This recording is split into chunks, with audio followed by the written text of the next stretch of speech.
ఆ, సో అప్పుడు నేనేం చెప్పాను మనకి 2, 7, 11 భావాలను చూస్తూ ఏ భావాలు వాటికి విపరీత రిజల్ట్స్ ఇచ్చే 1, 6, 10ని కూడా చూస్తున్నప్పుడు మనకి 10లో ప్లానెట్స్ మనకి చంద్రుడు. చంద్రుడు అంటే ఎమోషన్స్, చంద్రుడు అంటే మనస్సు, చంద్రుడు అంటేనే తల్లి చాట్లో. ఓకే, మన మనసు మీద మన ఫీలింగ్స్ ఎలా ఉంటాయి, మన ఎమోషన్స్. బుద్ధుడు అంటే కమ్యూనికేషన్ స్కిల్స్. ఓకే, తర్వాత శని అంటే నేను చెప్పాను, శనీశ్వరుడు అంటే వివాహం. అలాంటి ఒక వివాహం అనే కాదు, ఏ ఘటన అయినా వివాహం లేట్ చేస్తాడు. ఏ ఘటన అయినా కూడా ఒక మనిషి జీవితంలో ఏదైనా లేట్ చేయటం, లేట్ చేసిన తర్వాత దాన్ని మళ్ళీ సరిగా ఇవ్వటం. అంతేగాని లేట్ చేసిన తర్వాత మళ్ళీ తను సక్సెస్ చేస్తాడు శనీశ్వరుడు. శనీశ్వరుడు అంటే క్రమశిక్షణ కారకుడు, శనీశ్వరుడు అంటే ఆయు కారకుడు. ముఖ్యంగా శనీశ్వరుడు క్యారెక్టరిస్టిక్స్ లో ఆయు కారకుడు, క్రమశిక్షణ కారకుడు, సేవాభావానికి కారకుడు, డిసిప్లిన్ నేర్పించటం, సంఘర్షణ మనిషి జీవితంలో, వీటన్నిటికీ కూడా శనీశ్వరుడు కారకుడు అనమాట. సరే, కేతు అంటే మనకి మోక్షం, రాహు అంటే ఆకస్మిక ఘటనలు, సూర్యుడు అంటే హోదా, పదవి, ధైర్యం. ఓకే, ఇట్లా. సరే, అట్లా ఒక్కొక్క గ్రహ కారకత్వాలు చదివేటప్పుడు మీరు నేర్చుకోవాలి అన్ని కూడా. ఇప్పుడు ఇక్కడ మనం దీన్ని అనలైజ్ చేయాలి 10వ భావంలో. ఇప్పుడు శని, కేతు, ఈ ఇన్ఫ్లుయెన్స్, శని కేతు 10వ భావంలో ఉన్నప్పుడు దీనికి ఈ ఇన్ఫ్లుయెన్స్ మనం ఎలా చేసుకోవచ్చు అంటే, జనరల్ గా కొంచెం ఎమోషన్ ఎమోషనల్ డిస్టెన్స్ ఉంటది. సో ఆ ఎమోషన్స్ మీకు రైజ్ అయినప్పుడు మీ మధ్యన కూల్ గా ఉండాలి. ఎమోషన్స్ ని ఇద్దరు బ్యాలెన్స్ చేసుకోవాలి, బ్యాలెన్స్ చేసుకుంటూ వెళ్ళాలి. అప్పుడు గ్యాప్స్ రాకుండా చూసుకోవాలన్నమాట. ఎమోషన్స్ ని చాలా కంట్రోల్ చేసుకోవాలన్నమాట. ఓకే, సో అలాంటంటే ఆ ఎమోషన్స్ మీద జనరల్ గా జరగబోయేది ఏంటి, మీకు జీవితంలో మీరు కొంచెం సపరేషన్ మెయింటైన్ చేయాలని ఉంటారు, డిటాచ్ గా ఉండాలని.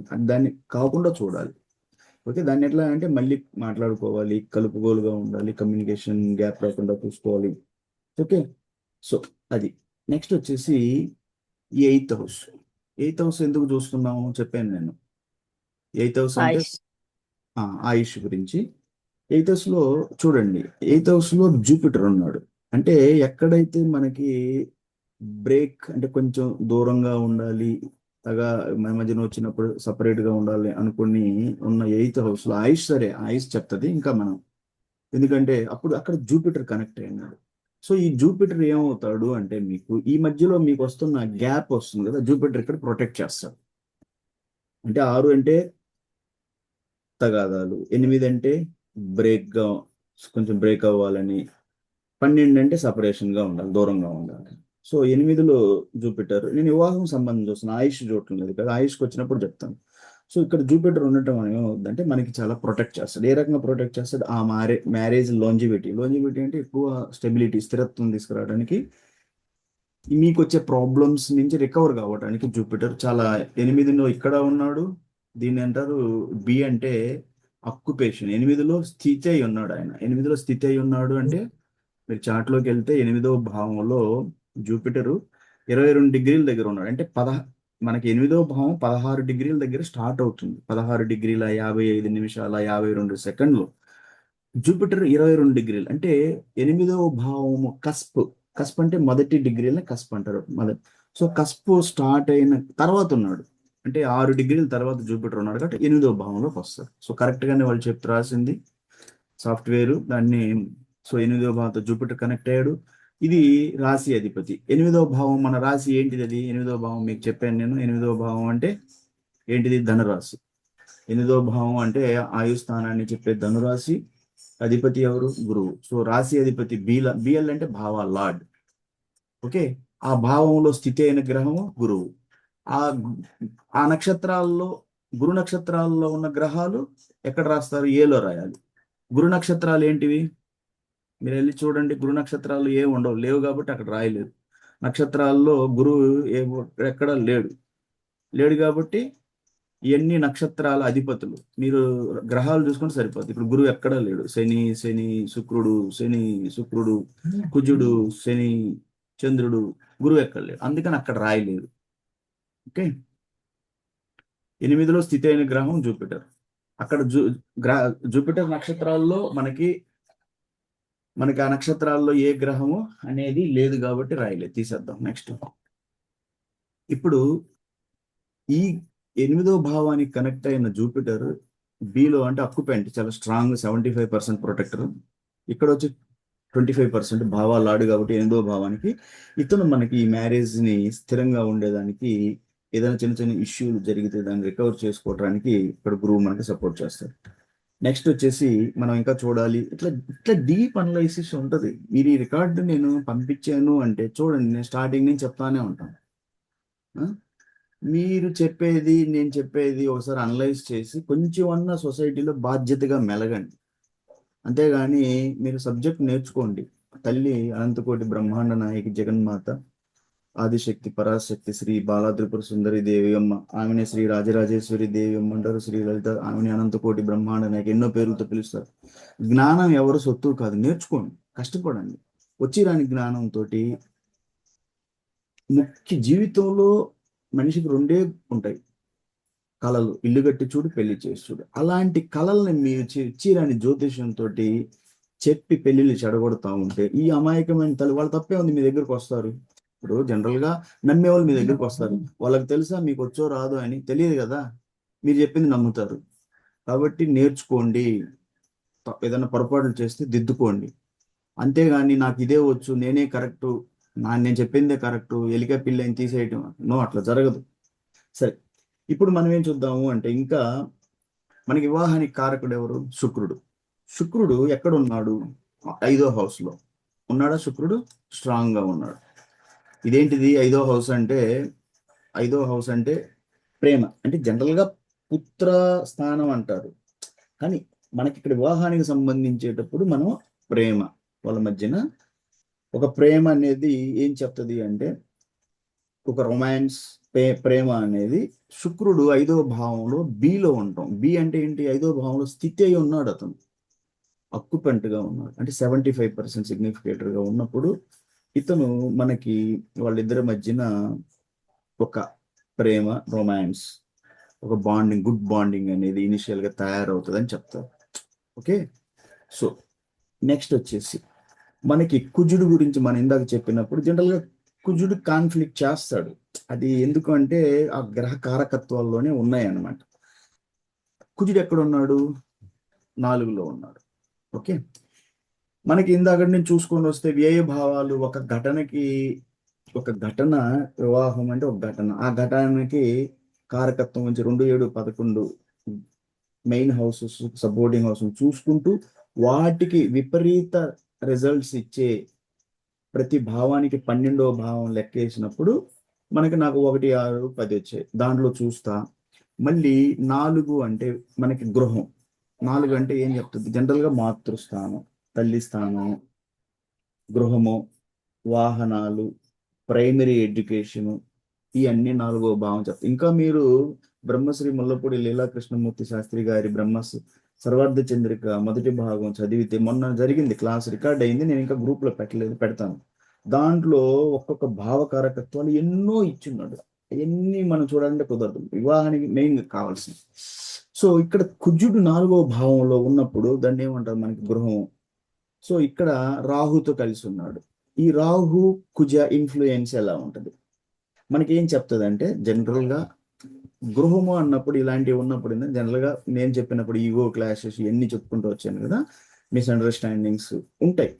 సో దాన్ని మనం ఓవర్కమ్ చేసుకోవటానికి మన కమ్యూనికేషన్, అందులో 2వ భావం అంటే కుటుంబం, కుటుంబం పెద్దలో ఉండొచ్చు, అందులో బుధుడు ఉన్నాడు కాబట్టి కమ్యూనికేషన్ తోటి మనకి ఓవర్కమ్ చేయాల్సి వస్తుంది.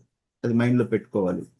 ఈగో క్లాషెస్ ని ఎక్కువ కూడా మనం ఎప్పుడు కూడా సప్రెస్ చేయాలి, తొక్కేసేయాలి. ఈగోలు రాణించుకోకుండా ఉండాలి. మిస్అండర్స్టాండింగ్స్ అమ్మాయి అబ్బాయికి రాకూడదు. ఈ రోజుల్లో ఆధునిక యుగంలో నేను చెప్తున్నాను, ఎక్కువ మనం తినే ఈ ఫుడ్ వల్ల, దాన్ని ఏమంటారంటే సాత్విక గుణం వల్ల ఫుడ్ కాదు, అంతా కూడా మనకి కిలో క్యాలరీలు, కిలో క్యాలరీలు అన్నా క్యాలరీలు అన్నా ఒకటే పదము. కిలో క్యాలరీ అనలే క్యాలరీలు అంటాం అంటారు. ఎక్కువ ఈ జంక్ ఫుడ్ వల్ల, మీకు చెప్పాను ట్రాన్స్ ఫ్యాట్ ఫుడ్ ఫ్యాట్స్ 4 రకాలుగా విడగొడతాను, ఇంతకుముందు క్లాసుల్లో చెప్పున్నాను. సాచురేటెడ్ ఫుడ్ అని, ట్రాన్స్ ఫ్యాట్ అని, మోనో అన్సాచురేటెడ్ ఫ్యాట్ అని, పాలీ అన్సాచురేటెడ్ ఫ్యాట్స్ అని. ఈ పాలీ మఫ్స్ అండ్ పఫ్స్ మంచివి అని చెప్పాను. సాచురేటెడ్ ఫ్యాట్స్, ట్రాన్స్ ఫ్యాట్స్ మంచివి కాదు. ఇది మార్కెట్లో మీరు కొనే ప్రతి ఒక్క జంక్ ఫుడ్, మీరు పెప్సీ తాగిన, మీరు కోక్ తాగిన, బెవరేజెస్, ద్రవ పానీయాలు ఏ తాగినా, పోతే మార్కెట్లో మీరు ఏ మాల్కి వెళ్ళి తెచ్చి ప్యాక్డ్తో తెచ్చిన ఏదైనా కానీ ఇవన్నీ కూడా మీకు సాచురేటెడ్ ఫ్యాట్స్, ట్రాన్స్ ఫ్యాట్ కింద వస్తాయి. సాచురేటెడ్ అంటే మీ వంట రూమ్లో ఘనీభవించే డాల్డా కానీ, నెయ్యి కానీ, కొబ్బరి నూనె ఇవన్నీ కూడా వంట రూమ్ టెంపరేచర్కి ఘనీభవించే అన్నీ కూడా సాచురేటెడ్ ఫ్యాట్స్. ఓకే, సో ఇవన్నీ చూసుకొని కొంచెం మన సాత్విక ఫుడ్ తింటే, గ్రీన్ సలాడ్స్ అంటే ఆల్కలైన్ ఫుడ్, ఆమ్లత్వం, క్షారత్వం బాడీలో బ్యాలెన్స్ చేయాలి. బ్యాలెన్స్ చేయాలంటే ఎక్కువ రైస్ తింటా ఉన్నారు, ఎక్కువ షుగర్ వాడుతూ ఉన్నారు. సో ఏమవుద్దంటే యాసిడిక్ నేచర్ బాడీలో పెరుగుతూ ఉంటుంది. ఆల్కలైన్ నేచర్ తీసుకురావాలి అంటే వాటర్ తాగాలి, గ్రీన్ సలాడ్స్ తినాలి, గ్రీన్ వెజిటబుల్స్ తినాలి, నేచర్కి దగ్గరగా ఉండాలి. ఓకే, నేచర్కి అగెనిస్ట్కి వెళ్ళకూడదు. సో అలాంటప్పుడు ఏమొస్తుంది అంటే, ఇలా చేసినందువల్ల అంటే హార్మోన్స్ ఇంబ్యాలెన్స్ అవుతూ ఉంటాయి. దానివల్ల ఏమవుద్దంటే ఈ ఈగో క్లాషెస్ అనేది నేను చెప్తున్నాను కదా, అవన్నీ జరగటానికి వస్తాయి. ఎందుకంటే కోపం కోపం అనేది మనలో ఉన్నటువంటి ఈ బ్యాడ్ హ్యాబిట్స్, బ్యాడ్ అంటే ఏమంటారు వాటిని, బ్యాడ్ ఎలిమెంట్స్ అంటారు. మనిషికి ఉండే అవగుణాలు అవన్నీ కొంచెం డెవలప్ అవుతూ ఉంటాయి. సత్ సత్ సత్వ సత్ సత్గుణం అంటే సాత్విక ఫుడ్ తిన్నారనుకోండి, వీటిని కొంచెం మనం కంట్రోల్ చేయొచ్చు. సో నెక్స్ట్ వచ్చేసి చంద్రుడి గురించి. చంద్రుడు, శని ఎక్కడ ఉన్నారు? చంద్రుడు, శని వీళ్ళు ఎక్కడ ఉంటారు? జనరల్ గా మనకి 10వ భావంలో చూశాను నేను వీళ్ళని. 10వ భావం అంటే అదృష్టం. ఓకే, 10 అంటే అదృష్టము. ఇంకా ఆ భావం ఏం చెప్తుంది మనకి? ఓకే, మనకి దాంట్లో నేను 1, 6, 10 కదా నేను తీసుకొచ్చింది. సో వ్యయ భావాలు 10 ఎందుకు వచ్చింది మనకి? 2, 7, 11. 11కి 12వ భావం ఏమొస్తుంది అంటే 10 వస్తుంది. 11 అంటే కోరికలు నెరవేరేస్తాను, దానికి 12వ భావం అంటే వ్యయ భావం 10 వస్తుంది. అందుకని 10 చూస్తున్నాను.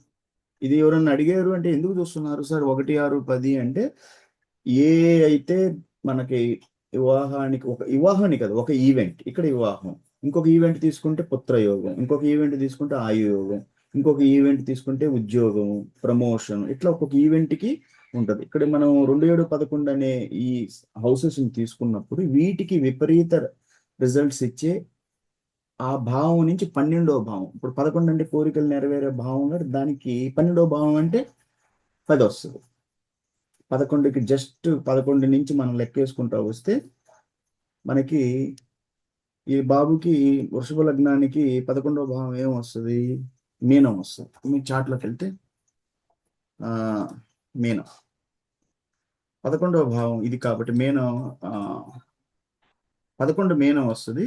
దానికి 12వ భావం అంటే ఇక్కడి నుంచి ఈ 11 నుంచి మనం లెక్కేసుకుంటా వస్తే 11వ భావం నుంచి 11 1 అనుకుంటే 1, 2, 3, 4, 5, 6 సింహ, 7 కన్య, 8 తుల, 9 వృచ్చికం, 10 ధనస్సు, 11 మకరం, 12 కుంభ. సో 12వ భావం కుంభకు వచ్చింటే ఇది 10 వస్తుంది. అంటే 11కి 10 ఏ భావం అయింది. అప్పటికి 1, 6, 10, అందుకని 10 చూస్తున్నాను నేను. 10లో ఏముంది? ఏ గ్రహాలు ఇవన్నీ చూసాం. ఏంటి ఇప్పుడు ఈ శని, కేతు వీళ్ళ కాంబినేషన్ లో దీంట్లో ఉన్నప్పుడు మనకి ఏమవుతుంది? జనరల్ గా ఏమొస్తుంది? శని అంటే శని అండ్ మూన్ వీళ్ళ మధ్యన ఏమొస్తుంది? మూ మూన్ అంటే ఎమోషన్స్, మానసిక పరంగా మనకి ఉన్నటువంటి అది ఫీలింగ్స్. అది అందులో మనం మూడ్ స్వింగ్ అవ్వచ్చు. లేడీస్కి ఎక్కువ మూడ్ స్వింగ్ అవుతూ ఉంటాయి, అప్ అండ్ డౌన్స్ అవుతూ ఉంటుంది, మూడ్స్ మారుతూ ఉంటాయి అన్నమాట. తెలుగులో మూడ్ అంటే అదే మూడ్ ఆఫ్ అయ్యారు అంటూ ఉంటారు చూసారా. ఇప్పుడు మూడ్ ఆఫ్ లేదు, నాకు మూడ్ బాగలేదు, నాకు కొంచెం అటు తిరిగి రావాలని ఇట్లా అంటూ ఉంటారు. సో మూడ్, చంద్రుడు ఎప్పుడు మూడ్స్ గురించి తన ఫీలింగ్స్ ఇవన్నీ. ఓకే, దానికి శనీశ్వరుడు ఆ మూడ్స్ ని కొంచెం సప్రెస్ చేయడానికి ఉంటది అనమాట. సో అలాంటప్పుడు ఏమొస్తుంది అంటే మీరు జనరల్ గా మీరు ఏంటంటే ఆ టైంలో కొంచెం రిలీఫ్ అవ్వటానికి ట్రై చేయండి. ఒక రిలీఫ్ లో ఎలాంటిదండి? ఒక మూవీ కనో, ఫ్యామిలీని తీసుకొని బయటికి వెళ్ళి షికార్కి వెళ్ళి రావటం, ఇంట్లో నుంచి కొంచెం బయటికి రావడానికి ట్రై చేయండి. ఇంటి వాతావరణం నుంచి బయటికి వెళ్తా ఉన్నాం కొంచెం ఎలా మూడ్ స్వింగ్ అవుతుంది, అమ్మాయి కొంచెం డిస్సాటిస్ఫాక్షన్ గా ఉంది, హ్యాపీగా ఆమెని హ్యాండిల్ చేసే రెస్పాన్సిబిలిటీ ఎవరితో బతుంది. వెంటనే ఏం చేయాలి, ఆ వాతావరణం నుంచి బయటికి తీసుకొచ్చుకోవాలి, ఇంట్లో నుంచి అవుట్ వెళ్ళిపోయి బయటికి వెళ్ళిపోయి బాగా కొంచెం అలా తిరిగేసి హ్యాపీగా.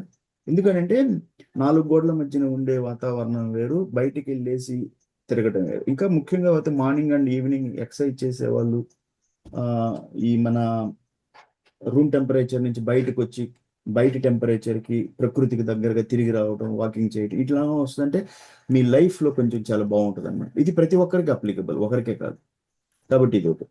సరే, నెక్స్ట్ వచ్చేసి సో ఫైనల్గా ఇన్ని నేను చూసినప్పుడు ఫైనల్గా నేనేం చెప్తాను, మ్యారేజ్, ఆఫ్టర్ మ్యారేజ్ లైఫ్ ఎలా ఉంటుంది, పాజిటివ్స్ ఏంటి, నెగిటివ్స్ ఏంటి. స్ట్రాంగ్ అట్రాక్షన్ అండ్ లవ్ ఎవరు, స్ట్రాంగ్ ఏడో భావంలో ఉన్న శుక్రుడు. ఓకే, వాళ్ళ మధ్యన స్ట్రాంగ్ అట్రాక్షన్ కి కారకుడు. సో ఈ ఏడో భావము 11వ భావంలో ఉన్న ఈ జూపిటరు రెండో భావంలో ఏమైనా ఉన్నాడా, లేడు. సో 11వ భావాన్ని, కోరికలు నెరవేరే భావానికి ఉన్న ఈ జూపిటరు దానికి సపోర్ట్. ఓకే, మ్యారేజ్ ని సస్టైన్ చేయటానికి, స్థిరత్వం తీసుకురావటానికి. వాళ్ళ మధ్యన ఫిజికల్ కంఫర్టబిలిటీ అంటే మీరు రిలేషన్స్ తీసుకోవచ్చు, వాళ్ళ మధ్యన ఇంటిమెసీ. ఓకే, ఒక chemical attraction, physical attraction, so బాగుంటుంది. సో కాబట్టి ఏమవుతుంది, ఫ్యామిలీ కంటిన్యూ అవుతుంది. ఓకే, ఇందులో మధ్యలో బ్రేక్ లేకుండా. సార్ ఛాలెంజెస్ ఏంటి మనకి, ఇప్పుడు ప్లస్ చూసినప్పుడు నెగిటివ్ కూడా చూడాలి కదా. ఛాలెంజెస్ ఏంటి, ఈ యొక్క మనకి ఏడవ భావంలో ఉన్నటువంటి ఈ కుజుడు రెండవ భావంలో శుభగ్రహం బుధుడు కమ్యూనికేషన్ సపోర్ట్ చేస్తాడు.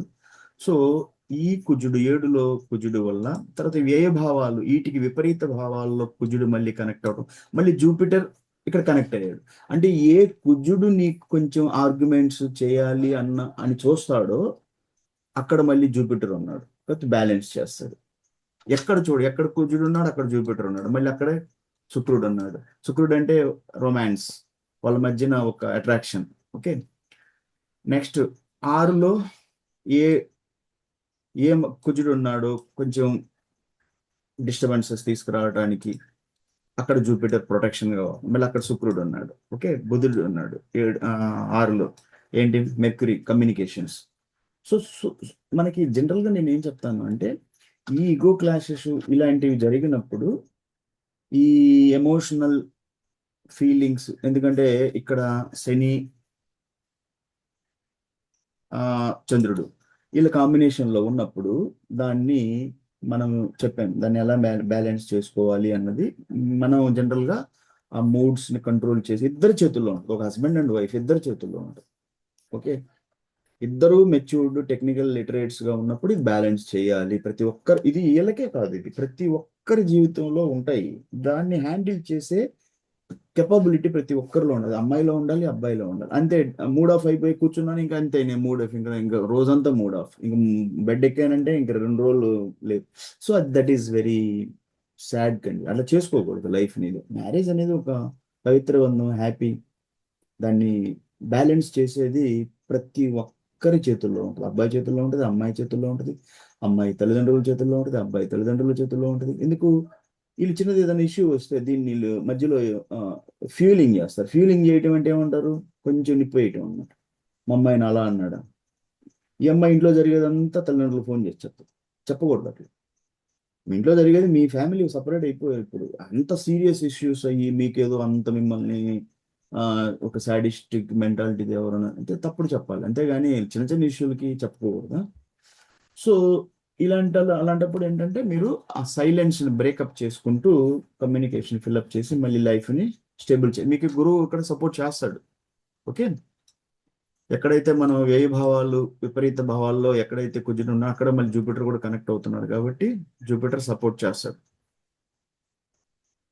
ఓకే, తర్వాత సో ఫైనల్ కంక్లూజన్ మనం ఎలా వద్దామంటే, దీనికి మీ మధ్యన అంత బ్రేకప్ అంత ఈజీ కాదు. ఎందుకంటే ఎక్కడైతే మనకి క్లాషెస్ వస్తాయి అక్కడ గురువు రెడీగా ఉన్నాడు, బుధుడు ఉన్నాడు కమ్యూనికేషన్ మీకు ఇవ్వడానికి ఫ్యామిలీ సపోర్ట్లో, అక్కడక్కడ శుక్రుడు మళ్ళీ కనెక్ట్ అవుతా ఉన్నాడు. సో ఆ ప్యాషన్ అనేది, మీకు వివాహం పట్ల ఉన్న ప్యాషన్ కంటిన్యూ అవుతుంది. కాన్ఫ్లిక్ట్స్ ఉన్నా కూడా అటాచ్ అయి ఉంటారు. ఎప్పుడన్నా డిస్టర్బ్ అయినా కూడా అటాచ్ అవుతానే ఉంటారు. సో మనం జనరల్గా ఏం తీసుకోవాలంటే దీన్ని లివింగ్ టుగెదర్, కానీ కొంచెం స్ట్రగుల్స్ ఉంటాయి. అది జనరల్గా ఉండేది. సో దీంట్లో మనం స్టెబిలైజ్ చేసుకోవడానికి మ్యారేజ్ మనం ఏం చేయాలంటే కొంచెం యాంగర్ కంట్రోల్ చేసుకోవాలి. ఎందుకంటే కుజుడు వచ్చేసి యాంగర్ కారకుడు కాబట్టి కోపానికి కారక కంట్రోల్ అనేది ఉండాలి.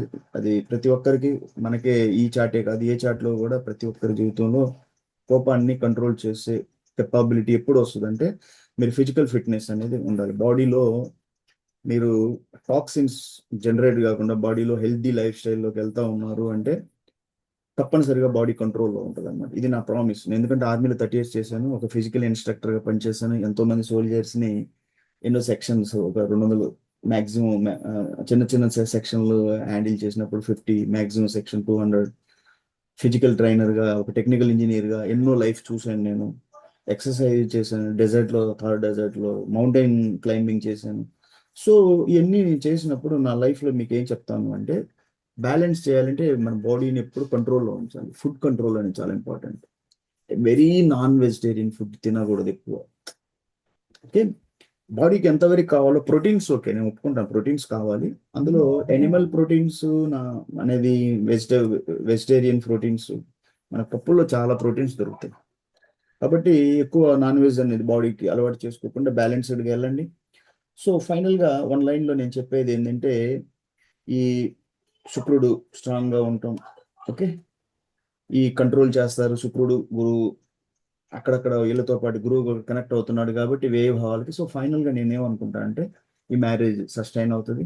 ఓకే, కొంచెం మనం మన ఎఫర్ట్స్ కూడా ఉండాలి.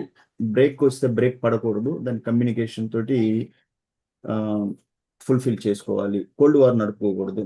ఓకే, ఎప్పుడు కూడా మీ మధ్యన కమ్యూనికేషన్, ఇది వీళ్ళకే కాదు ప్రతి ఒక్కరికి కూడా. ఓకే, సరే, ఈ ఎమోషనల్ డిస్టెన్స్ని మనం కమ్యూనికేషన్తో ఫిలప్ చేయాలి. సో ఇంతవరకు నేను ఒక పోస్ట్ మ్యారేజ్ లైఫ్ గురించి చార్ట్ అనలైజ్ చేసేటప్పుడు సిగ్నిఫికేటర్ టేబుల్ని డీప్గా తీసుకుంటా వెళ్తూ చేశాను. నెక్స్ట్ మనం చూసేది ఏంటి, వీళ్ళ మధ్య డైవర్స్ ఏమన్నా ఉంటుందా, డైవర్స్ ప్రొబాబిలిటీ, అవకాశాలు. అమ్మా ఏమన్నా అడగాల, బ్రేక్ ఏమన్నా తీసుకుంటావా? ఏం లేదు సార్. 9:35 అయిందా, 10:30 క్లోజ్ చేసేస్తాం. డైవర్స్ ఒకటి ఒకటి చేద్దాం. నెక్స్ట్ పుత్రయోగం, ఆయుయోగం. ఓకే, ఆ మిగతా అన్ని మీ అమ్మాయికి చాలా చెప్పున్నాను నేను, ఆ రికార్డింగ్స్ మీకు ఇచ్చున్నాను. రాత్రి జరిగినవి ఇంకా నేను పెట్టలేదు, అన్ని పంపిస్తాను. సరే, కంటిన్యూ చేద్దాం. ఎందుకంటే చేసేస్తే కొంచెం నేను కూడా ఫ్రీ అవుతాను. డైవర్స్ అనేది చూడాలి అంటే జనరల్గా కూడా నేను చెప్పేది ఏంటంటే జ్యోతిష్యం వదిలేయండి. జ్యోతిష్యం అనేది మన జీవితంలో ఏం జరుగుతుందో మన కర్మలను బట్టి ఉంటుంది. ఎందుకంటే దైవాన్ని నమ్మినప్పుడు కర్మలు ఉంటాయి. సో కర్మబద్ధులమే. కానీ ఈరోజు ఆధునిక యుగంలో భర్త భార్య అన్న ఒక రెస్పెక్ట్ అనేది ప్రతి ఒక్కరిలో ఉండాలి. భర్తకి భర్త భర్తే, అతని స్థానం అతనికి ఉంటుంది. అతన్ని చులకనగా ఎక్కడ చూడకూడదు. భార్య భార్య, ఆమె స్థానం ఉంటుంది. ఆమె స్థానానికి ఈక్వల్గా ఎవరు రాలేరు, ఆమె స్థానాన్ని ఎవరు ఫుల్ఫిల్ చేయలేరు. ఈ అండర్స్టాండింగ్ ఉన్నప్పుడు అసలు డైవర్స్ అనేది రాదు. ఎప్పుడైతే డామినేషన్ చేయాలి, నేను చెప్పిందే చెల్లాలి. తల్లిదండ్రులు మనకి ప్రతి ఒక్కరు కూడా మన తల్లిదండ్రులు మన గురువులు. వాళ్ళు పిల్లలకి సంస్కారం అనే ఒక పదం ఉంటుంది, నేర్పించాలి. వివాహ జీవితం, మ్యారేజ్కి వెళ్ళేటప్పుడు వాళ్ళకి ఎన్ని చెప్పాలి. మన ఇంట్లో మన పిల్లలు ఎలాంటి వాళ్ళ అటిట్యూడ్ ఏంటిది మనకు తెలుసు. అప్పుడు తల్లి కంట్రోల్ వేస్తూ ఉండాలి, బ్రేక్ వేస్తూ ఉండాలి పిల్లల మీద. తండ్రి కూడా బ్రేక్ వేస్తూ ఉండాలి. వాళ్ళని ఇష్టం వచ్చినట్టు వదిలేయకూడదు. మన పిల్లలు చిన్నతనం నుంచి మనం పెంచాము, మనకు తెలుసు మన పిల్లల అటిట్యూడ్ అంటారు. అటిట్యూడ్ అంటే వాళ్ళ మానసిక బిహేవియర్ వల్ల ఎలా ఉంటుంది అనేది. వీళ్ళు మ్యారేజ్కి వెళ్తే ఎలా వెళ్తారు, చిన్నప్పటి నుంచి చాలా కోపధారిగా ఉన్నాడు, చెప్పాలి బాబు నువ్వు మ్యారేజ్కి వెళ్తున్నావు, అక్కడ నువ్వు కోపానికి నీకు ప్లేస్ లేదమ్మా, నువ్వు ఇంట్లో చేసావు, నీ తల్లిగా నేను భరించాను, నీ పెళ్ళి అవుతుంది, నీ భార్య వస్తుంది, ఇంకొక కుటుంబం నుంచి అమ్మాయి వస్తుంది నాన్న, చాలా కంట్రోల్గా ఉండాలి నువ్వు అని చెప్పాలి. అమ్మాయికి చెప్పాలి, అమ్మ నువ్వు కొంచెం ఆధిపత్యం చేసే మెంటాలిటీ, భర్త అంటే అతని స్థానం అతనికి ఉంటుంది. ఆ తల్లి చెప్పాలి. టీచింగ్ ఎవరు చేస్తారు మరి అయితే? మీకు చూసారా సింహం పిల్లల్ని తీసుకెళ్లేటప్పుడు పక్కకు తీసుకెళ్లి హంటింగ్ నేర్పిస్తూ ఉంటుంది. మనమే చెప్పాలి మన పిల్లలకి. ఏదో పెళ్లి చేసాం వదిలేసాం వాళ్ళ తిప్పలు వాళ్ళు పడతారు, నో, అది తప్పు అవుతుంది. మీరు ఈవెంట్ వాళ్ళని మానిటర్ చేస్తూ ఉండాలి, ఏం జరుగుతుంది ట్రాక్ చేస్తూ ఉండాలి. అవసరమైతే ఇంటర్ఫేర్ చేయాలి, మధ్యలో దూరాలు మీరు. ఎవరు తప్పు అయితే వాళ్ళని చెప్పాలి, కౌన్సిలింగ్ చేయాలి. అంతేగాని మీరు భుజాలు తప్పుని షెల్టరింగ్ ఇవ్వటం అంటారు. షెల్టర్ ఇవ్వటం అంటే మీ భుజాల మీద వాళ్ళని ఎత్తుకొని తిరగటం. వాళ్ళు తప్పులు చేసినా వాళ్ళని మీకు మంచిదే, నువ్వు కరెక్ట్ చేస్తున్నావు అంటారు. నో, ఇలా చేస్తే ఇందువల్లే మనకి పిల్లలు కోర్టు మెట్లు ఎక్కుతున్నారు, డైవర్స్కి వెళ్తున్నారు. మన తప్పులు మన పిల్లలు చేస్తే అవసరమైతే చెంపదెబ్బ కొట్టాల్సిందే. అంటే వాళ్ళు మరీ దాటి వెళ్తున్నారు, రాంగ్ వెళ్తున్నారు అంటే అవసరమైతే చెంప దెబ్బ పడాల్సిందే మీ పిల్లలు కాబట్టి. ఇది మైండ్లో పెట్టుకోండి. కేవలం జ్యోతిష్యం మీదే వెళ్ళకూడదు. జీవితం మన చేతుల్లో ఉంది. మనం ఏమన్నా సైకలాజికల్ డిజార్డర్స్ లేవు మన దగ్గర. రిటార్డెడ్ కాదు, మెంటల్లీ రిటార్డెడ్ ఏం కాదు, ఫిజికల్లీ రిటార్డెడ్ కాదు. ఉన్న చేతులు 2 కాళ్ళు పనిచేస్తున్నాయి, బ్రెయిన్ పనిచేస్తూ ఉంది, ఫిజికల్గా హ్యాండ్సమ్గా ఉన్నాం, అట్రాక్టివ్గా ఉన్నాం, స్లిమ్గా ఉన్నాం, బట్టలు బాగా వేసుకుంటా ఉన్నాం. మనకి ఉండటానికి తినటానికి ఇన్ని ఉన్నప్పుడు మనం ఒక లైఫ్ని ముందుకు తీసుకెళ్ళలేమా? ఇంత చదువుకున్నాం, ఇంత టెక్నికల్ లిటరేట్, ఇన్ని చేసాము, మరి అన్నీ ఉన్నప్పుడు ఎందుకు మనకి? దాన్ని అది తెలుసుకోవాలి ప్రతి ఒక్కరు కూడా. నా క్లాస్ ఇంత రికార్డ్ చేస్తున్నాను, ఇంత చెప్తున్నాను అన్నప్పుడు ఒక జ్యోతిష్యం మీద వెళ్ళొద్దు. అంత జ్యోతిష్యమే చూసుకుంటుంది. మీ ప్రయత్నం ఏది? మీకు ఆ మహాతల్లి గుర్తుందా? యముడికి ఎదిరిది తన పతి ప్రాణాలు తెచ్చుకున్న సతీ సావిత్రి. మరి ఆ మృత్యువు తీసుకెళ్తుంది కదా, ఆమె ఎందుకు వెళ్ళింది అంట? పోరాడింది. ఆఖరి క్షణం వరకు కూడా మనిషి పోరాడాలి, గివప్ అని ఇవ్వకూడదు, వదులుకోవటం నా వల్ల కాదని. ఎందుకు కాదు? 30 years నేను చేశాను, నా లైఫ్ని మీరు ఎవ్వరు కూడా సివిల్లో మా లైఫ్ని కంపేర్ చేయలేరు, మీరు చేయలేరు అసలు. మేము బతికిన బ్రతుకి, మేము తిరిగిన తిరుగుడు, మేము రాత్రి ఎన్ని గంటలకు నిద్రపోయి మాకు తెలుసు. ఒక్కొక్కసారి స్లీప్లెస్ నైట్స్ ఉంటాయి, నిద్ర ఉండదు. ఏ మౌంటింగ్ లో ఉండే రాత్రి షెల్టర్ ఏది అక్కడ కొండల మీద నిద్ర, రాకాశ బల్లులు వచ్చి నాకే అంటే అయిపోద్ది, కాల్ అయిపోద్ది. పక్కన వేసుకోవడానికి ఆ టెంట్ ఉంటుంది, ఆ టెంట్ గుడ్డ వేసుకొని పండుకుంది. సో జీవితం స్ట్రగుల్ నేర్పిస్తుంది మీకు. మీకు ఎవరు కూడా జీవితం ఏం జరుగుతుందంటే మీకు అందరికి ఈజీ లైఫ్లో జరిగిపోతూ ఉన్నాయి. చాలా మందికి అన్నీ ఇచ్చి ఉన్నాయి, సిల్వర్ స్పూన్ గోల్డ్ స్పూన్తో నడిచిపోతా ఉన్నాయి. స్ట్రగుల్ లేదు లైఫ్లో. లేకపోతే కమిట్ సూసైడ్ ఎట్లా చేస్తారు మీరు? మీ దగ్గర గోల్ లేదు అసలు. జీవితం అంటే మీకు అసలు ఒక గోల్ లేదు, ఎయిమ్ లేదు. మీరు ఒక జీవితం సమాజంలో జరిగే ఒక సమస్యలను తీసుకొని మీరు వాటికి సహాయంగా ఒక గ్రామాన్ని దత్తత తీసుకోండి. మీకు వచ్చిన స్కిల్స్ నా గ్రామం మీద పెట్టండి. ఎందుకు కమిట్ సూసైడ్ అవుతారు? లేస్తే మాకు డిస్టర్బ్ అవుతున్నాం, మేము మెంటల్ ఎందుకు డిస్టర్బ్ అవుతున్నారు? ఏం సాధించారు మీరు డిస్టర్బ్ కావటం? మీ తల్లిదండ్రులు మీకోసం ఎంత కష్టపడుతున్నారు? ప్రతి క్షణం మీకోసం తల్లిదండ్రులు మీ గురించి ఆలోచిస్తూ ఉంటారు, మీకోసం బ్రతుకుతూ ఉంటారు. మీరు చేసే పనుల్లో ఒక్కసారి వాళ్ళ గురించి ఎప్పుడన్నా ఆలోచిస్తారు? ఆలోచించండి. లేస్తే మాకు మూడ్ స్వింగ్ ఆఫ్ అయిపోయింది, ఇంకా నా ఇష్టం వచ్చిన వెళ్ళిపోతాం. ఏం చేస్తారు? దేవుడి దగ్గరికి వెళ్ళినా ఆయన కూడా అడుగుతాడు మిమ్మల్ని, ఏంది 100 years ఇస్తే ఏంది 25లో వచ్చావు నా దగ్గరికి, ఇప్పుడు నేను దేని ఎక్కడ పంపించాలి? నేను ఈ పంది అవుతా? నో, నేను వెళ్ళను. మరి ఏమవుతా? కుక్క? నో. మరి ఎక్కడ పంపించాలి?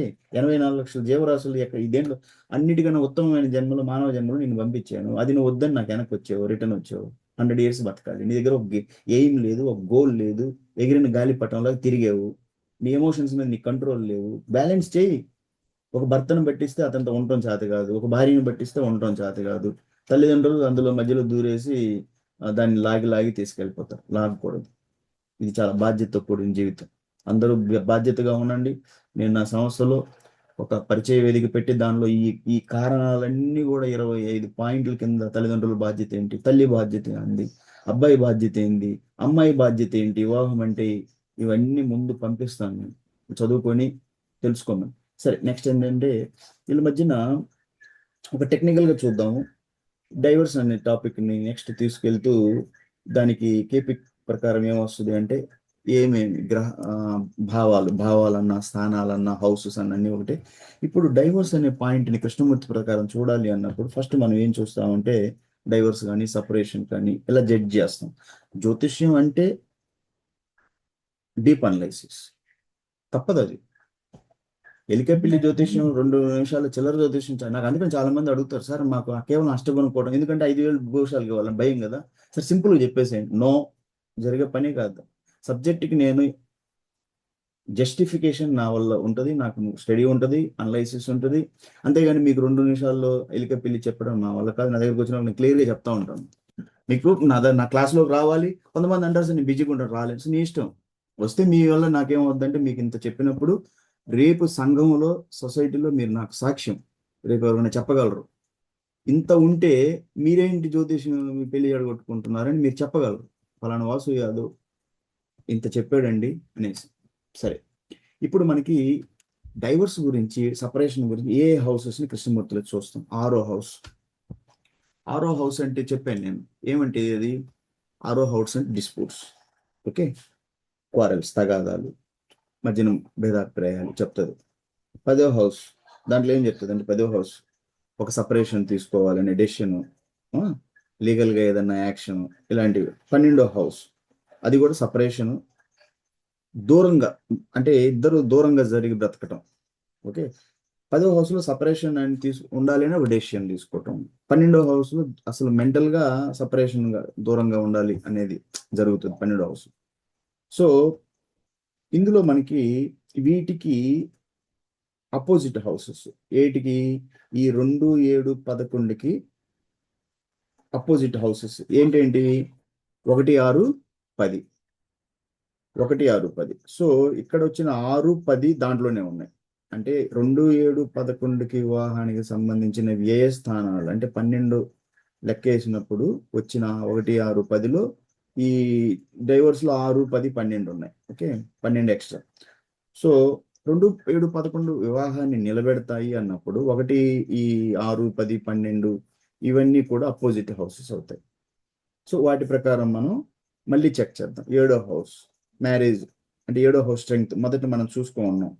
ఆ ప్రకారం మనం వెళ్ళినప్పుడు మొదట మనకు తెలుసు 7వ భావం మనం స్టడీ చేసాం కాబట్టి అక్కడ శుక్రుడు ఉన్నాడు 7వ భావంలో. మళ్ళీ నేను మౌస్ తీసుకెళ్ళి ఒకసారి చూపిస్తాను. 7వ భావంలో శుక్రుడు ఉన్నాడు, మళ్ళీ 7వ భావంలోనే కుజుడు ఉన్నాడు. కానీ కుజుడి కన్నా శుక్రుడు స్ట్రాంగ్ అంటారు. సో కుజుడు వీక్ గ్రహాల ప్రకారం. ఎందుకు వీక్ అంటే నేను చెప్పాను, ఈ ఈ ఈ డిలో ఉండే గ్రహాలన్నీ వీక్ గ్రహాలు అనమాట. నెక్స్ట్ సిలో ఉన్నాయి స్ట్రాంగ్, నెక్స్ట్ బిలో ఉన్నాయి ఇంకా స్ట్రాంగ్, ఏలో ఉన్నాయి సూపర్ స్ట్రాంగ్. సో ఇక్కడ దీన్ని బట్టి నేనేంటి, వీనస్ 7వ భావానికి శుక్రుడు మ్యారేజ్ సపోర్ట్ చేస్తాడు. అదే విధంగా మార్స్ జనరల్ గా కాన్ఫ్లిక్ట్ తీసుకొస్తాడు. అది అతని ధర్మమే, అది మనం దానికి గ్రహ కారకత్వాల్లో ఉంది. సో దీన్ని బట్టి ఏమవుద్ది, 7వ హౌస్ మిక్స్డ్ గా ఉంది కానీ బ్రేక్ అవ్వాలని లేదు. బ్రేక్ చేయే ఛాన్సెస్ ఏమైనా ఉంటాయని చూడాలి. మనకి స్ట్రాంగ్ డైవర్స్ ఇండికేటర్స్ లో మనకేం వస్తుంది అంటే 6వ భావం కాన్ఫ్లిక్ట్ గురించి చెప్పినప్పుడు నేను 6వ భావం అంటే జనరల్ గా 6వ భావం అంటే శత్రుభావం అంటారు దాన్ని. రోగాలు, రుణాలు, అప్పులు, శత్రువులు ఇట్లా మనం చెప్పుకున్నప్పుడు ఇంకా మనకి కృష్ణమూర్తి ప్రకారం అయితే దాంట్లో వచ్చే తగాదాలు, ఓకే, భేదాభిప్రాయాలు ఇట్లా వస్తాయి అన్న కాన్ఫ్లిక్ట్స్. సో 6వ భావంలో మనకి ఎవరెవరు స్ట్రాంగ్ అవుతా ఉన్నారు, సూర్యుడు, బుధుడు, పోతే కుజుడు, జూపిటర్ అంటే గురువు. వీటిని బట్టి మనం ఎలా దీన్ని అనలైజ్ చేసుకుంటే వెళ్ళాలి అంటే మార్స్ అంటే మార్స్ ప్లస్ మెర్కురీ, ఈ కుజుడు ప్లస్ బుధుడు వీళ్ళ మధ్యన మనకేమవుద్దండి, ఈ కాంబినేషన్ వల్ల ఏమవుద్దంటే ఒకవేళ ఒకవేళ వర్బల్ గా మాటల యుద్ధం జరిగినప్పుడు ఈ ఈ బుధుడి వల్ల ఏమవుద్దంటే కమ్యూనికేషన్ అనేది, బుధుడు అంటే కమ్యూనికేషన్. సో అలా జరిగినప్పుడు ఏంటంటే వాళ్ళ మధ్యన ఈ కమ్యూనికేషన్ అనేది జరగడానికి ఉంటుంది. ఓకే, ఈ రిపిటేషన్ ఆఫ్ ప్లానెట్స్ చెప్పాను నేను. అక్కడ ఇక్కడ ఇక్కడ మార్స్ జూపిటర్ అయ్యారు అంటే వ్యయ భావాలకి ఇక్కడ ఉన్నారు. సో సో జరిగినప్పుడు ఫ్రీక్వెంట్ గా ఇవన్నీ జరిగినప్పుడు కూడా ఏమవుతుందంటే అవి కనెక్ట్ చేయడానికి మనకి గ్రహాలు ఉన్నారు. గురువు ఉన్నాడు, ఓకే, బుధుడు కమ్యూనికేషన్, ఓకే. 10వ భావానికి వెళ్ళినప్పుడు 10వ భావంలో మనం చూసాము ఈ 10వ భావం అంటే ఏంటి చెప్పిన సపరేషన్ అవ్వాలని ఒక డెసిషన్ తీసుకోవడానికి. ఇది చార్ట్ లో చాలా ముఖ్యమైనప్పుడు ఇక్కడ ఎవరెవరు ఉన్నాడు, మూన్ చాలా ఇంపార్టెంట్. ఎందుకంటే మూన్ అంటేనే ఎమోషన్స్, శని అంటే ఆ ఎమోషన్స్ ని కొంచెం బ్యాలెన్స్ చేసేయడానికి, కేతు, సన్, మెర్కురీ. మెర్కురీ అంటే కమ్యూనికేషన్, ఓకే. సో ఈ గ్రహాలన్నిటి వల్ల సహజంగా సూర్యుడు అంటే పాపగ్రహం, మన ఎన్ని పాపగ్రహాల కింద. అందులో ఉన్నటువంటి బుధుడు పూర్ణచంద్రుడైతే చంద్రుడు శుభుడు, ఓకే. సో దీనివల్ల మనకి మనం ఏమి చూసుకోవచ్చు అంటే ఈ శని ప్లస్ కేతు ఈ కాంబినేషన్ లో కొంత మనం ఆలోచిద్దాం. ఇది జనరల్ గా ఏమొస్తుంది అంటే డిటాచ్ అవ్వాలనే టైప్ ఆలోచన ఉంటది. ఇక్కడ మనకి అంటే కర్మబద్ధమైన సపరేషన్, ఓకే, అలాంటి టెండెన్సీస్ ఉంటాయి. కానీ మూన్ ప్లస్ సాటర్న్ ఏమొస్తుందంటే కొంచెం ఎమోషన్స్ ఉన్నప్పుడు సాటర్న్ కొంచెం వాటిని బ్యాలెన్స్ చేయడానికి ఉంటుంది అనమాట. అప్పుడు 12వ భావానికి వచ్చినప్పుడు మనకి 12వ భావం ఏం చెప్తుంది? 12వ భావం ఇది సపరేషన్. 12వ భావం అంటేనే ఫైనల్ గా సపరేట్ అవ్వాలి, కానీ అక్కడ శుక్రుడు ఉన్నాడు 12వ భావం. ఈ శుక్రుడు ఈ 10వ భావంలో కలిగే ఎమోషన్స్ ని, ఓకే, మన 12వ ఈ డెసిషన్ ఉంది చూసారా, 10వ భావంలో కొంచెం సపరేట్ గా ఉండాలన్న డెసిషన్ ని 12వ భావంలో ఉన్న శుక్రుడు మళ్ళీ ఆకర్షణ తీసుకొస్తాడు. ఓకే, ఇది అనమాట కనెక్టివిటీ. అలా గుర్తు చూసుకోవాలి. సో మళ్ళీ ఏమవుతుందంటే ఆ లవ్ అనేది కంటిన్యూ అవుతూ ఉంటుంది. జనరల్ గా ఈగో క్లాషెస్ ఉన్నప్పుడు మళ్ళీ 12వ భావంలో శుక్రుడు ఉన్నప్పుడు 12వ భావంలో శుక్రుడు ఉన్నప్పుడు మనకి జనరల్ గా మళ్ళీ ఆ అట్రాక్షన్ అనేది ఉంటుంది. సో ప్లస్ అటాచ్మెంట్, అట్రాక్షన్, కొంచెం సపరేషన్ ఇట్లా జరుగుతుంది. ఓకే, సో ఈ సపోర్ట్ చేస్తాయి మనకి మ్యారేజ్ ని బాగా సేవ్ చేసే హౌసెస్ ఏమవుతాయి? ఇక్కడ రెండో హౌస్, సెకండ్ హౌస్ అంటే ఫ్యామిలీ సపోర్ట్. ఓకే, అక్కడ బుధుడు ఉన్నాడు కాబట్టి ఫ్యామిలీ ఏం చేస్తుంది? కంటిన్యూ కమ్యూనికేషన్, వాళ్ళ మధ్యన కమ్యూనికేషన్ నడుపుతూ మనకి బ్యాలెన్స్ చేయడానికి రెండో హౌస్ బాగా సపోర్ట్ చేస్తుంది బుధుడి వల్ల. 11వ హౌస్ లో ఉన్నటువంటి గురువు, ఎందుకంటే 11వ హౌస్ అంటేనే వాళ్ళ కుటుంబ కోరికలు. సో ఈ గురువు ఏం చేస్తాడు ఇక్కడ మనకి? జనరల్ గా వచ్చేసి మీ కోరికలకి సపోర్ట్ చేస్తూ ఆ ఫ్యామిలీని కంటిన్యూ చేస్తారు. సో ఇవి మనకి ఈ మ్యారేజ్ ని సేవ్ చేయడానికి ఉపయోగపడే గ్రహాలు. సో దీన్ని బట్టి మనకేమవుతుంది అంటే సేవ్ చేసే గ్రహాలు ఉన్నాయి, కొంచెం డిస్టర్బ్ అనేది క్వారల్స్ జరిగినప్పుడు సేవ్ చేసే గ్రహాలు కూడా ఉన్నాయి అన్నమాట. సో ఫైనల్ గా మనం ఏమనుకుంటామంటే ఎప్పుడు డైవోర్స్ అనేది జరగాలి అంటే 7వ భావం సిగ్నిఫికేటర్ వేటేటికి బాగా కనెక్ట్ అవ్వాలి అంటే 7వ భావంలో సిగ్నిఫికేటరు శుక్రుడు, కుజుడు, వీళ్ళు 6, 10, 12కి స్ట్రాంగ్ గా కనెక్ట్ అవ్వాలి. 6, 10, 12కి స్ట్రాంగ్ గా అంతకేం కనెక్టివిటీ లేదు. ఎందుకంటే శుక్రుడు ఇక్కడ ఎక్కడ కూడా నాకు శుక్రుడు తగలలేదు. అందరూ కూడా ఈ వేరే వేరే గ్రహాలు అంటే 7వ భావానికి కనెక్ట్ అయ్యే శుక్రుడు ఇక్కడ ఎక్కడ తగలలేదు నాకు. ఓకే, తర్వాత పోతే 11వ భావానికి కనెక్ట్ అయ్యే జూపిటర్.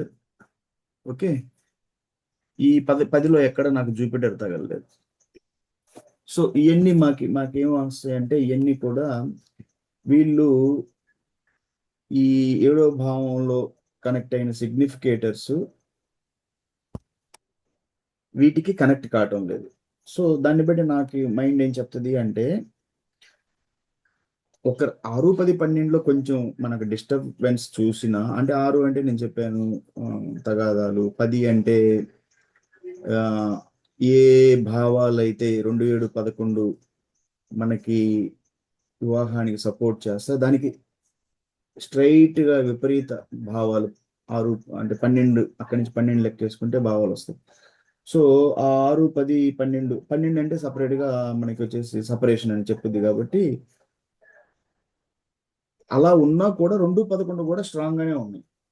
2, 11 సో ఫైనల్ గా మనం ఏమంటామంటే ఈ డైవోర్స్ అనేది అంత ఈజీ కాదు ఇక్కడ. ఓకే, జనరల్ గా కొంచెం క్లాషెస్ ఉన్నా కూడా మళ్ళీ కమ్యూనికేషన్ ఇలాంటి వల్ల, ఈ శుక్రుడి వల్ల 12లో ఉన్న శుక్రుడి వల్ల, ఓకే, మళ్ళీ అనేది అట్రాక్షన్ మళ్ళీ కంటిన్యూ అవుతూ ఉంటారు. సో మనకి అంతగా సపరేట్ ఛాన్సెస్ అనేవి పెద్దగా ఉండవు. ఇలా మీరు చూడాల్సి వస్తుంది చాలా అనలైజ్ చేసేటప్పుడు. మ్యారేజ్ సస్టైన్ ఎంత ఉంటుంది, స్ట్రాంగ్ అట్రాక్షన్ ఎలా ఉంటుంది, ఈగో క్లాషెస్ ఎంత ఉంటాయి, మిస్అండర్స్టాండింగ్స్ లెవెల్ ఎంత ఉంటుంది, వాళ్ళకి ఏదైనా పీరియాడిక్ సపరేషన్ అంటే 12వ భావంలో కానీ స్ట్రాంగ్ సిగ్నిఫికెంట్ గ్రహాలు ఉంటే వేరే గ్రహాలు, ఇది సపరేషన్, ఫైనల్ సపరేషన్ అంటారు. 12వ భావం అంటేనే అసలు మెయిన్ అన్నమాట.